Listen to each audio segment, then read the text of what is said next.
بسم اللہ الرحمن الرحیم۔ السلام علیکم، welcome to my YouTube channel, please subscribe my channel. ایک دن میں اور میری بیوی کھانا کھا رہے تھے۔ باتوں ہی باتوں میں میری بیوی کہنے لگی کہ گھر میں بہت سارا سامان ہے جو مجھے وقت آنے پر استعمال کرنا ہوتا ہے، ابھی اس کی ضرورت نہیں پڑتی، کیا تم میرے لیے باورچی خانے کے برابر ایک چھوٹا سا کمرہ بنا سکتے ہو جس میں یہ تمام کاٹ کباڑ رکھ دوں؟ میں اپنی بیوی سے بہت محبت کرتا تھا، لیکن میری جیب میں فی الحال گنجائش نہیں تھی میں اس کی یہ خواہش پوری کر سکوں۔ میں نے اسے 2 مہینوں کا وقت مانگا اور ان 2 مہینوں میں میں نے اپنے کام کے وقت کو دگنا کر دیا اور اپنی بیوی کی خواہش پوری کرنے کا پورا ارادہ کر لیا۔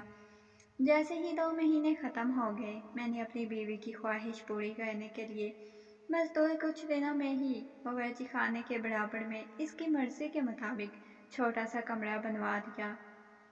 میں روزانہ معمول کے مطابق کام پر جاتا، مگر اس دن کے کمرہ بنوانے کے بعد سے مجھے اپنی بیوی کا رویہ اپنے ساتھ کچھ غیر معمولی سا محسوس ہونے لگا۔ وہ کافی چڑچڑی رہنے لگی اور اکثر میں نے اسے اکیلے میں روتے ہوئے دیکھا۔ میرا دھیان ہرگز اس طرف نہیں گیا۔ اس کے رویے کی وجہ سے وہ چھوٹا سا کمرہ بھی ہو سکتا ہے۔ میری اور میری بیوی کے درمیان بھی کبھی بھی کسی بحث کی بات پر اتنے سالوں میں لڑائی نہیں ہوئی تھی، حالانکہ ہمارے یہاں اولاد بھی نہ تھی۔ نہ کبھی میں نے اسے طعنہ دیا، نہ ہی کبھی میری بیوی نے اس بات پر ناشکری کا اظہار کیا۔ اللہ کی دی ہوئی تمام نعمتوں سے بے حد خوش تھے۔ میں اپنی تنخواہ میں بھی اپنی بیوی کو خوش رکھنے کی کوشش کیا کرتا تھا، کبھی اس سے گجرے لا کر دیتا تو کبھی ہم باہر گھومنے جایا کرتے تھے۔ ان دنوں سے اسے نہ گھومنے پھرنے کا شوق تھا، نہ ہی مجھ سے اپنی چھوٹی چھوٹی فرمائشیں کیا کرتی تھی۔ میں بہت پریشان تھا۔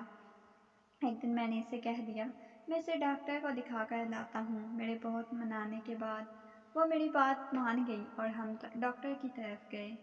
ڈاکٹر نے میری بیوی کے رویے کی وجہ اس کی کوئی پریشانی بتائی۔ میں بہت پریشان تھا، ایسا کیا ہوا ہے میری بیوی کو بہت پریشان لگ رہی ہے۔ میں نے اس سے بات کی تو اس نے کہا کہ مجھے کوئی پریشانی نہیں ہے، مجھے لگا یہ اولاد نہ ہونے کی وجہ سے ہے۔ جب میں نے اسے کہا کہ میں دوبارہ تمہارا علاج کروانا چاہتا ہوں تو اس نے مجھے سختی سے منع کر دیا کہ اب مجھے کسی علاج کی ضرورت نہیں۔ میں اپنی بیوی کی اس بات پر بہت حیران ہوا۔ میں نے غصے میں آ کر اس سے وجہ پوچھی تو وہ کہنے لگی، میرے پاس بچہ پالنے کا وقت نہیں ہے۔ اور میں حیران ہو گیا، چھوٹے سے گھر میں ایسے کھانا پکانے کے علاوہ اور چھوٹی موٹی صفائیاں کرنے کے علاوہ بھلا کیا کام ہو سکتا ہے۔ ایک روز میں اپنی بیوی سے دفتر جاتے ہوئے کہا، آج میں گھر پر جلدی آ جاؤں گا اور ساتھ میں میرے کچھ دوست بھی ہوں گے تو تم چائے کا انتظام کر لینا۔ میری اس بات پر میری بیوی مجھ سے بہت خفا ہوئی اور ہم میں جو کبھی لڑائی نہیں ہوئی تھی، اس بات پر ہم دونوں خوب لڑے۔ یہ پہلی مرتبہ تھا میں اپنے کسی دوست کو چائے پر لایا ہوں، اس سے پہلے کئی مرتبہ ہوا ہے میں اپنے دوستوں کو چائے پہ بلایا اور میری بیوی نے چائے کے ساتھ کچھ چھوٹا موٹا اہتمام بھی کیا ہوتا تھا، لیکن آج خلاف معمول میری بات اس بات پر بہت حیران ہوا۔ نہ جانے اس سے میری جلدی آنے پر پریشانی تھی یا پھر میرے دوستوں کے ساتھ آنے پر، ہمارے لیے چائے کے اہتمام پر۔ بہرحال اس نے جلدی آنے کا اور اپنے دوست کو ساتھ لانے کا ارادہ ملتوی کر دیا۔ کئی دنوں تک ہم ناراضگی رہی۔ مجھے یہ بات سمجھ نہیں آ رہی تھی کہ میری بیوی کا یہ رویہ کیوں بدلتا جا رہا ہے۔ ایک دن مجھے سخت بخار ہو گیا تو میں کام پر جانے کے قابل بھی نہیں رہا۔ میری بیوی نے میری خوب خدمت کی، لیکن وہ مجھے کچھ پریشان ہی لگی تھی۔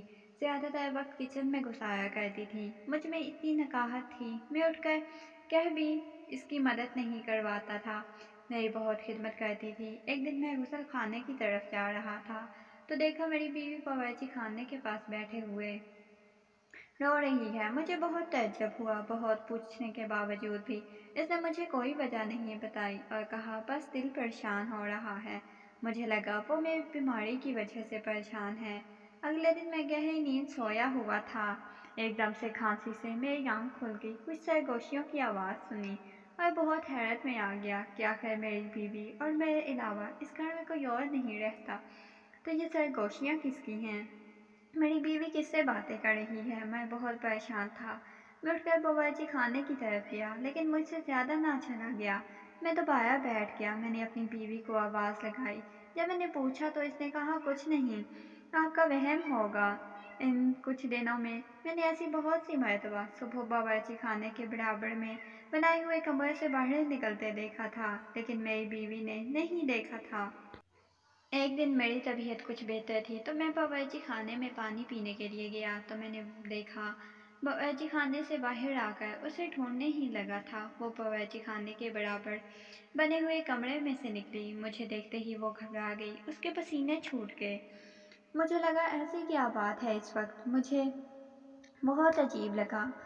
میں نے اسے باورچی خانے سے نکلتے ہوئے دیکھا تو میں سوچتا کوئی نہ کوئی کام اس کمرے میں جاتی ہے، لیکن آج اس کے پسینے کیوں چھوٹ رہے تھے؟ مجھے سوچنے پر مجبور کر دیا۔ میں پوچھنے پر اس نے کہا کچھ سامان دیکھنے گئی تھی۔ میں نے بات کو وہیں ختم کر دیا۔ میں اپنی بیوی سے اب بحث نہیں کرنا چاہتا تھا کیونکہ میری بیماری میں اس نے میری خوب خدمت کی تھی اور میرا دل جیت لیا تھا۔ کچھ دنوں بعد جب میں آفس کے لیے اٹھا تب بھی بیوی کو کمرے میں نہیں پایا۔ میں نے سوچا باورچی خانے میں میرے لیے ناشتہ تیار کر رہی ہوگی۔ جب میں باورچی خانے میں گیا تو وہ بھی موجود تھی۔ میں نے غسل خانہ اور گھر کا کونا کونا چیک کر لیا مگر میری بیوی کہیں بھی موجود نہیں تھی۔ میں گھر سے باہر پریشانی کی حالت میں نکلنے ہی والا تھا کہ کچھ آوازیں میرے کانوں میں سنائی دی۔ مجھے تو وہ آوازیں سمجھ نہیں آئیں لیکن اتنا سمجھ آیا یہ آوازیں اسی غیر معمولی کمرے سے آ رہی تھیں۔ میں نے دروازہ کھولنا چاہا تو وہاں اندر سے لاک لگا ہوا تھا۔ مجھے کافی پریشانی ہوئی۔ میں کمرے میں آیا اور میری بیوی میرے پیچھے آن کھڑی ہوئی۔ اسے دریافت کیا وہ کہاں تھی۔ اس نے کہا کہ وہ سامان سیٹ کرنے کی خاطر اس کمرے میں موجود تھی۔ اب کی بار اسے یہ نہیں بتایا کہ میں نے اسے کمرے میں کچھ آوازیں سنی ہیں کیونکہ میں اس بات کی کھوج لگانا چاہتا تھا کہ آخر ایسا کیا ہے جو بار بار میری بیوی اس کمرے میں موجود ہوتی ہے۔ وہ ایسی کون سی آوازیں ہیں جو مجھے پریشان کیے جا رہی ہیں۔ میں دن رات اس پریشانی کو کھلتا جا رہا تھا۔ پریشانی مجھے کھائے جا رہی تھی۔ آخر کیا تھا جو مجھے نہیں پتا؟ میری بیوی مجھ سے چھپا رہی ہے۔ میں نے اس بات کا ذکر جب اپنے دوست سے کیا تو وہ مجھے قریب ہی ایک بابا کے پاس لے کر گیا۔ اس نے کہا بابا تمہیں وہ باتیں بتائیں گے جو عام انسانوں کو نہیں معلوم ہوتی۔ جب بابا سے تمام تفصیل سے پوچھا تو انہوں نے کچھ دن کا وقت دے کر مجھے بتایا کہ ہمارے گھر میں آسیب اور وہ آوازیں انسان کی نہیں آسیبوں کی ہیں۔ پہلے پہل تو میں نے پاپا کی بات کا اعتبار کر دیا لیکن میرا دل اس بات پر مطمئن نہ تھا۔ مجھے نہیں لگتا تھا کسی آسیب کی آوازیں ہیں۔ اب اکثر یہ ہوتا جب بھی میری بیوی چپ کر کمرے میں جاتی تو اس کا پیچھا کرتا لیکن سرگوشیاں اتنی ہلکی ہوا کرتی تھی کہ مجھے کوئی آواز سمجھ نہیں آتی اور جب میں چھپ کر اپنی بیوی کا تعاقب کرتا رہتا تو مجھ میں اتنی ہمت نہ تھی کہ اپنی بیوی سے اس بات کے لیے استغفار کروں۔ مجھے لگتا تھا کہ میری بیوی نے میری آواز بند کروا دی ہے اور میں کبھی بھی اس سے بات کر کے اس کے بارے میں نہیں پوچھ سکوں گا آخر وہ کیا تھا جو مجھے پریشان کیے جا رہا تھا۔ مجھے اپنے اس دن کے بعد سے بہت ملال محسوس ہو رہا تھا۔ اس دن میں نے اپنی بیوی کی بات مانی تھی وہ مجھے اس سے بنوا دوں۔ کبھی بھی مجھے لگتا تھا میری بیوی کسی خاص دھوکے کے شکنجے میں آ گئی ہے۔ کبھی مجھے میری بیوی اس دنیا میں انسانوں جیسی ہی نہیں لگتی۔ کبھی مجھے لگتا میری بیوی ایک دن عورت ہے جو مجھ سے چھپ چھپ کر اس کمرے میں کسی سے ملتی ہے لیکن کبھی کبھی فیصلے پر قائم نہیں رہتا۔ کسی بھی بنیاد پر اپنی بیوی پر کوئی الزام نہیں لگا سکتا تھا، کوئی سراغ نہیں مل رہا تھا۔ ایسا نہیں تھا میں اس دروازے کو کھولنے کی کوشش نہیں کی لیکن مجھے لگتا تھا میری بیوی 24 گھنٹے اس دروازے کے پہرے کھڑی رہتی ہے۔ جب بھی اس کی طرف جاتا میری بیوی کسی نہ کسی بات کے بہانے مجھے بلا لیتی یا مجھے اس طرف دھیان نہیں دینے دیتی۔ میں بہت پریشان تھا میرے ذہن پر وہ کمرہ اس دروازے کو، لیکن میں کیا کرتا؟ اپنی بیوی کو اس بات کے معاملے میں بتانا نہیں چاہتا تھا۔ میں کھوج لگانا چاہتا تھا، اپنی بیوی کو پکڑنا چاہتا تھا مگر میں بہت مجبور ہو چکا تھا۔ مجھے سمجھ نہیں آ رہی تھی میں کیا کروں۔ میں نے زندگی میں خود کو اس سے زیادہ بے بس محسوس نہیں کیا۔ کبھی بہت غصہ آتا تھا دل چاہتا تھا سب کچھ ختم کر دوں، بیوی کو چھوڑ دوں، اس کے سارے کالے کرتوت سب کے سامنے لے آؤں، مگر دل پریشان ہو جاتا، میرے پاس کوئی ثبوت نہیں تھا۔ ایک دن میں نے منصوبہ بنایا، دفتر نہ جاؤں اور پورے دن اپنی بیوی کی حرکت پر نوٹ رکھوں اور نظر رکھوں۔ اس دن میری بیوی کی کافی طبیعت خراب تھی، تو میں نے اسے آرام کی نصیحت کی اور خود تیار ہو کر دفتر جانے کے لیے روانہ ہونے کا ڈرامہ کیا۔ میں نے اپنی بیوی سے کہنا تھا کہ تم پلنگ سے کھڑی نہ ہونا، خود ہی چلا جاؤں گا۔ باہر کے دروازے کے پاس ایک الماری رکھی تھی، میں اس کے پیچھے چھپ گیا۔ میری بیوی کو محسوس بھی نہ ہوا کہ میں گھر میں موجود ہوں یا نہیں۔ اس نے اٹھ کر ناشتہ بنایا، یہ دیکھ کر حیران رہ گیا۔ وہ ناشتہ لے کر اس بند کمرے کی طرف جا رہی تھی۔ کمرہ کھول کر وہ اندر گئی، دروازے کو تالا لگائے رکھتی تھی۔ جب میں نے اسے تالے کے بارے میں دریافت کیا تھا تو اس نے کہا تھا اس نے اپنا قیمتی زیور بھی اسی کمرے میں رکھا ہوا ہے، اس کمرے کی طرف اس کا دھیان ہی نہیں جائے گا۔ اس نے کمرے کا دروازہ کھولا تو اندر ناشتہ لے گئی۔ 2 لوگوں کا ناشتہ دیکھ کر بہت حیران ہوا۔ چائے کے 2 کپ دیکھ کر میرے اندر تجسس کا اضافہ ہو گیا۔ میرے گھر میں موجود ہونے کے باوجود میری بیوی نے کسی اور کو گھر میں رکھا ہوا تھا۔ میں غصے سے کھول رہا تھا۔ وہ دن رات اپنے ساتھ رکھتی تھی اور مجھ سے بھی زیادہ مقدم سمجھتی تھی۔ میں اندر ہی اندر تلملا رہا تھا۔ میں مان چکا تھا میری بیوی اچھی نہیں، مجھ سے کچھ چھپا رکھا ہے۔ اگر خدا نہ خواستہ کوئی چور آیا اور اس کمرے کو کاٹ کباڑ جس نے عورت نے میرے ہوتے ہوئے کسی آدمی سے رشتہ رکھا ہے، جو میں اتنی عرصے سے یہ سمجھتا رہا میری بیوی یا تو کسی آصف کے سائے میں ہے یا کوئی اور معاملہ ہے، مجھے اپنی بیوی سے نفرت ہونا شروع ہوگی۔ میرے پیر کانپنا شروع ہو گئے۔ اپنے جذبات پر قابو نہیں رکھ پا رہا تھا، لیکن قدم اتنے بھاری ہو گئے کہ اس الماری سے نکلنا میرے لیے مشکل ہو گیا۔ مجھے لگا تھا میرے پیروں کے نیچے سے زمین نکل گئی ہے، کسی نے سر سے آسمان چھین لیا ہو۔ اپنے آپ کو بھری دنیا میں بے بس محسوس کر رہا تھا۔ کچھ منٹ بعد اتنے بھاری تھے، اس دنیا سے کہیں چلا جاؤں، بیوی کو جان سے مار دوں، یہ جانتا ہوں میرا خدا جانتا ہے میں نے چند قدموں کا سفر کیسے طے کیا اور کمرے کے دروازے پر پہنچا، اور میرے ہاتھ پر جو پسینے سے شراب ہوئے تھے، پورا بدن پسینہ ہو رہا تھا۔ میں دروازے کو کھولنے کے لیے اپنے ہاتھوں کو چنبش دے رہا تھا۔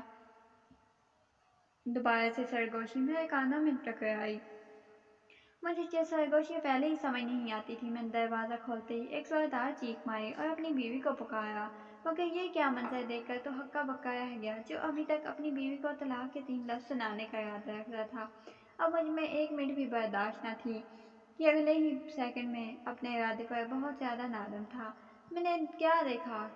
کس کے لیے ناشتہ لے کر گئی، اس کے ہاتھ میں جس کے لیے نوالا ہے، جس نے اس نوالے کو کھانے کے لیے اپنا منہ کھول رکھا ہے، وہ میری سوتیلی ماں ہے۔ میں عالیہ کو کتنا غلط سمجھتا رہا، کبھی اسے جادو ٹونے والی عورت تو کبھی میں نے اسے پتہ نہیں کیا کچھ سمجھا۔ اس طرف میری چیخ کی آواز سن کر عالیہ کے ہاتھ سے نوالا گر گیا۔ میری سوتیلی ماں مجھے دیکھ کر ہکا بکا رہ گئی، اس کے پسینے چھوٹنے لگے۔ مجھے لگا جیسے کسی نے میرے قدم زمین سے کاٹ دیے ہوں۔ میں اپنے آپ کو زندہ نہ سمجھ پا رہا تھا۔ عالیہ اتنے عرصے سے میری ماں کو بند کمرے میں چھپائے اس کی خدمت کیے جا رہی تھی، میرا فرض تھا، مگر میں اپنے فرض سے بھاگنا چاہتا تھا۔ میں اپنی سوتیلی ماں کو کبھی بھی ماں ماننے پر تیار نہیں تھا، مجھے وہ شروع سے ہی قبول نہ تھی۔ مجھے لگتا تھا میری ماں کی موت کی وجہ میری سوتیلی ماں ہے، حالانکہ میں جانتا تھا ایسا کچھ بھی نہیں ہے، لیکن میرے ذہن میں کچھ باتیں بالکل بھی مٹ نہیں سکتی۔ میں اپنی سوتیلی ماں کو ماں سمجھنے کے لیے بالکل تیار نہیں تھا۔ میری بیوی نے کئی بار مجھے دبے لفظوں میں سمجھایا، ماں آخر ماں ہوتی ہے، چاہے وہ اپنی ہو یا سگی ہو، پرائی ہو یا سگی ہو، لیکن اس بات پر شدید ناراضگی نے میری بیوی کو اس بات پر اصرار نہ کرنے پر مجبور کر دیا۔ عالیہ یہ بات جانتی تھی میں اپنی ماں سے بہت بدظن ہوں۔ میری سوتیلی ماں بہت مجبوری میں عالیہ سے مدد مانگنے کے لیے آئی تھی، کیونکہ انہیں میرے باپ کے مرنے کے بعد مکان مالک نے گھر سے نکال دیا تھا، اس کے پاس کوئی گھر رہنے کو نہ تھا۔ عالیہ کے رحم دل عورت تھی، میری ماں کو اپنی ماں جیسا جانتی تھی، لیکن گھر میں نہ جاتی ہو، اس وجہ سے اس نے مجھ سے یہ بات چھپائے رکھی اور میری مجبور ماں کو اپنے گھر میں جگہ دی۔ وہ بہت پریشانی کی حالت میں رہتی تھی، کیونکہ وہ دونوں جانب سے پھنس چکی تھی، کیونکہ ایک طرف شوہر تھا تو ایک طرف اس کے دل میں رحم دلی۔ وہ میری ماں کو اپنی ماں کا درجہ دیتی تھی۔ عالیہ کا اتنا بڑا پن دیکھ کر میں تو جیسے چلو بھر پانی میں ہی ڈوب مرا۔ عالیہ کو اور اپنی سوتیلی ماں کو بستر پر بیٹھا دیکھ کر ناشتہ کروایا تھا۔ تمام رفتار سن کر میں اتنا رویا۔ عالیہ میری ماں کے چپ کروانے پر بھی ہچکیاں نہیں روک رہی تھی۔ مجھے لگ رہا تھا کوئی آئے اور میرے ہاتھ کاٹ دے۔ ایسا کیسے؟ میں چور ہوں، ایسا کسی کے حق پر ڈاکہ ڈال دی۔